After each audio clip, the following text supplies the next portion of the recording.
வணக்கம். என் பெயர் சுமகபாலன். நான் ஸ்ரீ கவுந்தி மான்வெற்றி மேல்நிலைப்பள்ளி 8ஆம் படித்தேன். திருக்குறள் அதிகாரம் 84. பேதைமை.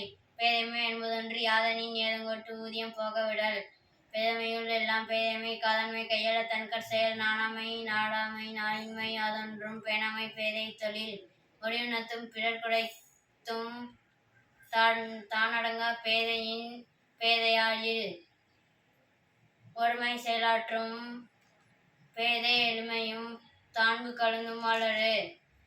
பொய்ப்படும் ஒன்றா புனை பூணும் கையேறிய பேதை வினைமேல் கொடின் ஏதிலார் ஆழ தாழ் வசிப்பர். பேதை பெருஞ்செல்வம் உற்ற கடை மயிலொருவன் கடிதற்றால் பேதைதன் கையொன்று உடைமை பெறின் பெரிதினிது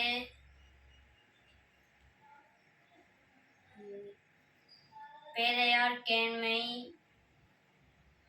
பிரிவின்கண் பிழை தருவதொன்றையில். கலாக்கால் பள்ளியில் வைத்தற்றால் சான்றோர் குலாத்து பேதை புகழ். நன்றி.